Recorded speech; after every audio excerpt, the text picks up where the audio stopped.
മുംബൈ ദർപ്പൺ ചാനലിലേക്ക് എല്ലാവരെയും ഒരിക്കൽ കൂടി സ്വാഗതം ചെയ്യുന്നു.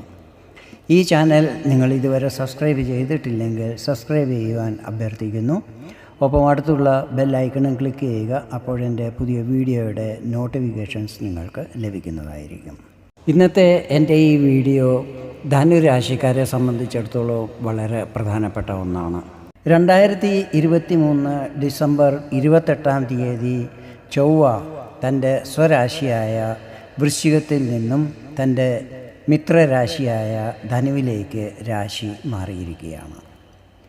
2024 ഫെബ്രുവരി 5 വരെ ഇവിടെ തന്നെ നിൽക്കുന്നതുമായിരിക്കും. ഭൂമി, പ്രോപ്പർട്ടി, വാഹനം, ധൈര്യം, ശൗര്യം, സഹോദരങ്ങൾ എന്നിവയുമായിട്ടെല്ലാം ബന്ധപ്പെട്ടിട്ടുള്ളതാണ് ചൊവ്വ. ചൊവ്വ വൃശ്ചികം, മേടം എന്നീ രാശികളുടെ അധിപനാണ്. മകരം രാശി ഉച്ചസ്ഥാനവും, കർക്കടകം രാശി നീചസ്ഥാനവും, മേടം രാശി മൂലത്രികോണസ്ഥാനവുമാണ്. ചൊവ്വ അഗ്നിതത്വമുള്ള ഒരു ഉഗ്രഗ്രഹമാണ്. ചൊവ്വയുടെ ദൃഷ്ടി 3 ഭാവങ്ങളിൽ പതിക്കും.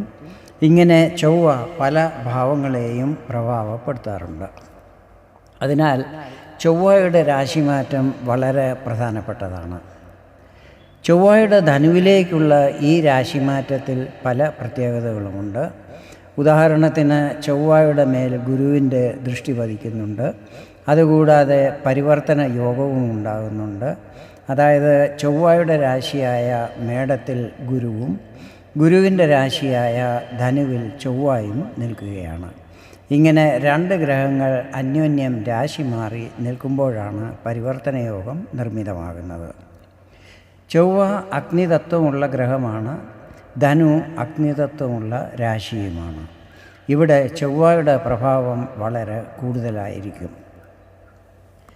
ചൊവ്വയുടെ ഈ രാശിമാറ്റം നിങ്ങൾക്ക് എന്തൊക്കെ ശുഭ അശുഭ ഫലങ്ങൾ നൽകും എന്ന് നമുക്ക് നോക്കാം. ഞാനിവിടെ പറയുന്നത് ചന്ദ്രഗണന അനുസരിച്ചുള്ള പൊതുഫലങ്ങളാണ്. ചൊവ്വ നിങ്ങളുടെ 5ഉം 12ഉം ഭാവങ്ങളുടെ അധിപനാണ്. രാശി മാറിയിരിക്കുന്നത് നിങ്ങളുടെ 1-ാം ഭാവത്തിലേക്കാണ്. ഇത് ഗുരുവിൻ്റെ രാശിയാണ്. ചൊവ്വ ഈ സമയത്ത് വളരെ പവർഫുൾ ആയിട്ടുള്ള സ്ഥിതിയിലാണ്. കാരണം ചൊവ്വ അഗ്നിതത്വമുള്ള ഗ്രഹമാണ്. അതുപോലെ ധനു അഗ്നിതത്വമുള്ള രാശിയുമാണ്. ഇവിടെ ചൊവ്വയുടെ പ്രഭാവം പെട്ടെന്ന് ഉണ്ടാകുന്നതായിരിക്കും. ഇവിടെ ഗുരുവിൻ്റെ ദൃഷ്ടിയും പതിക്കുന്നുണ്ട്. ഈ സമയത്ത് ധനുരാശിയിൽ ഗുരുവിൻ്റെയും ചൊവ്വയുടെയും പരിവർത്തന യോഗവും നിർമ്മിതമാകുന്നുണ്ട്. ഇതും നിങ്ങൾക്ക് വളരെ അനുകൂല ഫലങ്ങൾ നൽകുന്നതായിരിക്കും. 2 ഗ്രഹങ്ങൾ അന്യോന്യം രാശി മാറി നിൽക്കുമ്പോഴാണ് പരിവർത്തന യോഗം നിർമ്മിതമാകുന്നത്. അതായത് ഗുരു ചൊവ്വയുടെ രാശിയായ മേടത്തിലും ചൊവ്വ ഗുരുവിൻ്റെ രാശിയായ ധനുവിലുമാണ് നിൽക്കുന്നത്.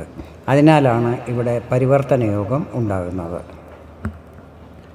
ചൊവ്വ 1-ാം ഭാവത്തിൽ പ്രവേശിക്കുന്നത് നിങ്ങളുടെ ആത്മധൈര്യത്തെ വർദ്ധിപ്പിക്കുന്നതായിരിക്കും. ഇത് കൂടുതൽ പരിശ്രമം ചെയ്യാനും ഇടയാക്കുന്നതായിരിക്കും. നിങ്ങളുടെ കോൺഫിഡൻസ് ലെവൽ വർദ്ധിക്കുന്നതായിരിക്കും.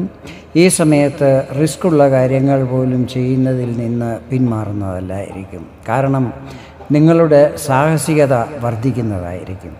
പക്ഷേ ഇവിടെ ഒരു നെഗറ്റീവ് കാര്യമുള്ളത്, ഈ സമയത്ത് നിങ്ങളുടെ ക്രോധത്തിൽ വർധനവുണ്ടാകുന്നതായിരിക്കും.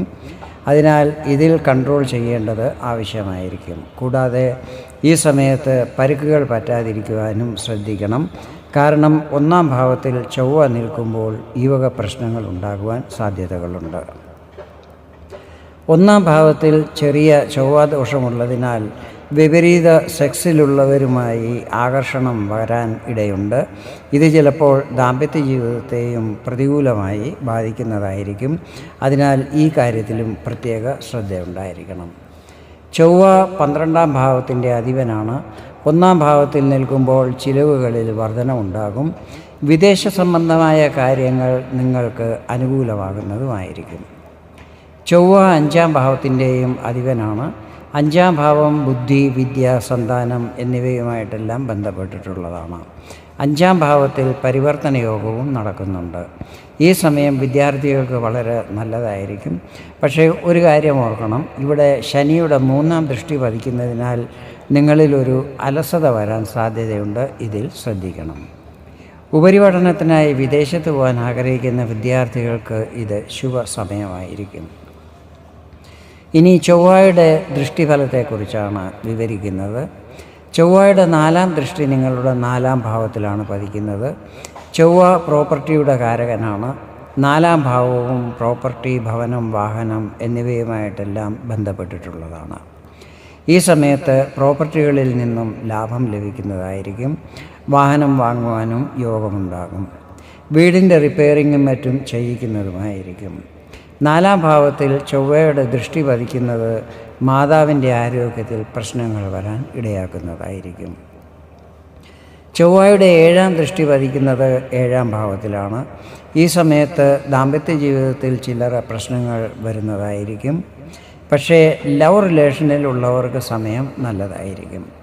ബിസിനസ് ചെയ്യുന്നവർക്ക് വലിയ പ്രശ്നങ്ങളൊന്നും ഉണ്ടാകുന്നതല്ല. എല്ലാം സാമാന്യഗതിയിൽ നടന്നു പോകുന്നതായിരിക്കും. ചൊവ്വയുടെ 8-ാം ദൃഷ്ടി ചൊവ്വയുടെ നീചസ്ഥാനമായ കർക്കിടകത്തിലാണ് പതിക്കുന്നത്. ഈ സമയത്ത് കുടുംബസ്വത്തിനെ സംബന്ധിച്ച് സഹോദരങ്ങളുമായി തർക്കങ്ങൾ ഉണ്ടാകുവാൻ സാധ്യതകളുണ്ട്.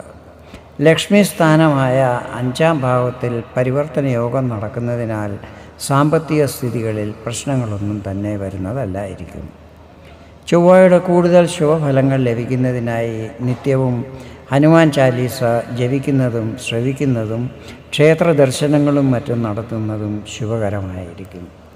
വീഡിയോ നിങ്ങൾക്ക് ഇഷ്ടപ്പെട്ടെങ്കിൽ ഇതുപോലെ ജ്യോതിഷ സംബന്ധമായ കൂടുതൽ വിവരങ്ങൾ അറിയുവാൻ വേണ്ടി എൻ്റെ ഈ ചാനൽ സബ്സ്ക്രൈബ് ചെയ്യുവാൻ അഭ്യർത്ഥിക്കുന്നു.